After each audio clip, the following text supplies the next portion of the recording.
everybody. So today is very exciting. Not only is it Monday and family movie night, but I am also making this an entry for my Disney Canon Project, which is a series that I did years ago, where I reviewed every single film in the Disney canon. And I am 4 movies behind in keeping that updated. So I thought I'd use the month of January for family movie night to talk about the remaining reviews that I need to do for Disney Canon Project. So it's kind of a double header, really fun. And I got to rewatch Frozen 2. And I have lots of coverage of Frozen 2 on this channel. I have my thoughts when it first came out, but then also we have my coverage that I did with Stanford as far as a podcast. If you want like a longer deep dive into Frozen 2, you should check out that episode of Talking Disney. So I've got all that here. Well, let's talk about the movie. And I was sure if I would feel that it had held up because I hadn't seen it since it came out in 2019. And so yeah, it was just kind of interesting to look back. And if anything, I felt like it was as strong, if not stronger, than when it first came out. I know some people didn't care for it, but I think its greatest flaw is maybe they were a little bit overambitious as far as the story that they could tell in the time that they had. It really tackles a lot, and they have a lot going on, and it leaves some things a little bit underserved. But I still would rather take something that's really ambitious and trying a lot of story than something that felt really lazy to me. This story, it starts out with some backstory of Anna and Elsa and their parents, and you hear the story of King Renaud and the enchanted forest and the people of North Ruldra, and that they built this dam as a offering of peace to the people, and then you learn about Renaud's death, and then of course you have the death of the you have the death of their parents. King Renaud is Elsa and Anna's grandfather, and so it starts out with kind of this backstory, and you do get a song, "All Is Found," sung by their mother, Evan Rachel Wood. For in this river all is found. That's really sweet and really nice. And then you have a really bubbly song called Some Things Never Change, which I think is really fun. And you get to see them being a family and being together and playing family games. And I like when Anna says, that nobody's really good at family games, but they're still fun. And so you really get that camaraderie between everybody. You also have a song from Olaf with When I Am Older, which is really cute. And we have Elsa that is starting to hear these voices calling to her. And she's made this promise to Anna that they would conquer anything together, but she feels this voice, and she doesn't feel like she can explain it to Anna. And this is when we get into the unknown, which is sort of the marquee song of the movie. And I think it's a great song. It's really good. Into the unknown. Into the unknown. Zell, incredible singer. So just really, really fun. So then they go off to try to follow the voice and go into the enchanted forest, but there is this barrier protecting the forest, but only Elsa can breach the barrier. And when they get in there, they start to uncover things that may not be as what their mother and father told them, which I think is one of the really interesting parts about this movie, that Disney has been doing a lot with generational trauma lately. Of course, it's definitely in Encanto, it's definitely in Raya, and it's definitely here. And they start to learn that maybe their parents were not as perfect as they thought, and certainly their grandfather, and the way that he treated the Nosaldra people.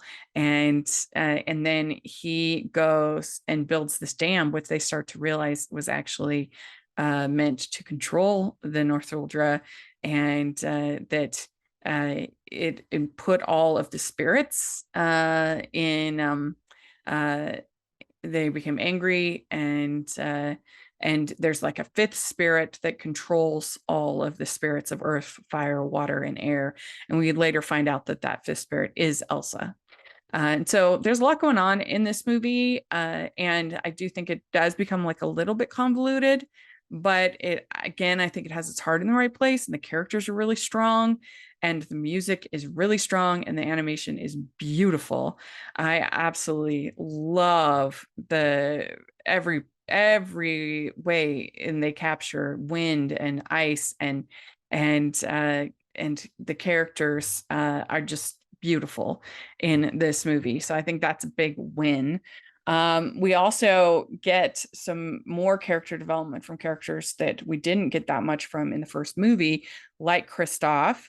We know that he is in love with Anna and he wants to propose, but she keeps getting distracted. And so he is getting frustrated, and that's when we get Lost in the Woods, which I think is the one of the best parts of the whole movie. I think it is so funny and just this over the top 80s anthem.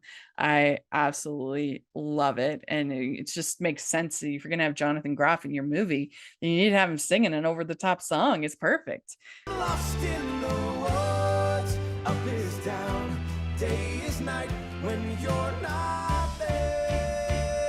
So I love that. And then we get Show Yourself, which is another highlight, I think. The animation, gorgeous. The what it means for Elsa as her character, in trying to figure out her life and what who she is and what matters. And it's kind of the conclusion of sort of the letting go of other people's ideas of who she is. And then now this is kind of her discovery finally of what it is she actually is. So I think it's a great song, underrated song.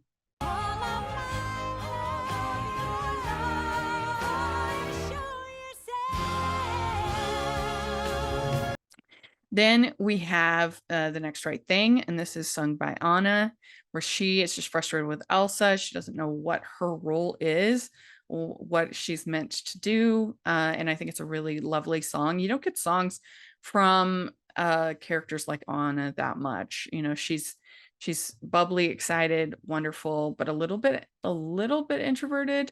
Whereas Elsa is like full on kind of introverted and quiet, but strong. I feel like Elsa's strength you see more than Anna's strength, that her kind of character is sort of seen as like light and bubbly and not strong, but she is strong. And I really love that. Stumbling blindly toward the light and do the next right thing. Our conclusion of the story, where Anna takes on the trolls and destroys the dam, and then you have Elsa saving Arendelle with her ice powers, and so and of course Kristoff proposing to Anna. So everything kind of comes to a conclusion. You also have Olaf dying at one point, and then he's rebrought back, which is lovely. And I have actually wrote a whole defense of Olaf, that he's a character that actually like matters to the plot, which most side characters don't. They're just side characters. So I actually really like Olaf, and I like him here. And I love the songs. I think the story is trying to tell something interesting about what we can do to make amends for the wrongs of our ancestors, and how we can make a better place if we follow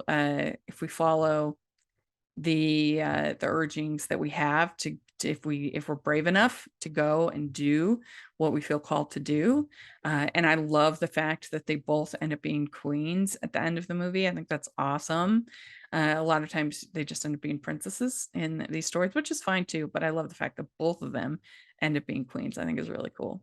So I love the animation. I love the music. I think the story is maybe a little ambitious, a little convoluted, but I still really like what it's trying to do and where it's going. And the character moments that it gives, I think is really strong. I think that they pretty much all across the board underuse all of the new characters.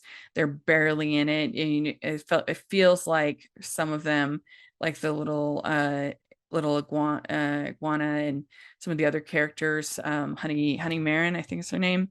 I feel like all of them you got to see more in the advertising than you did in the movie. So that's not great. But I guess like in Norway, there actually is this controversial dam that they kind of built this story off of, which is really cool and very interesting. So I really enjoyed it. I thought it held up very well, and I was glad to get to watch it again. So let me know what you think of Frozen 2. Do you like it as much as the first one? Maybe you like it more. Maybe you like it less. I still like the first one the best. I just love that movie and the sisterly bond that they have, and I love the songs too in that one. So let me know what you think in the comment section or on Twitter. That I would be very grateful, and look forward to doing this whole series. And please like this video. Please subscribe to the channel. I'd really appreciate it. And check out all of my Disney content. I'll put in a playlist below, and all my Frozen 2 content. Check that out. And please check out the merch store where you get hashtag Animation Junkie shirts. I would really appreciate it. And also we have the Patreon group, which is the best way that you can support me, and it means a lot. So thanks so much, everybody. We'll talk to you later. Bye.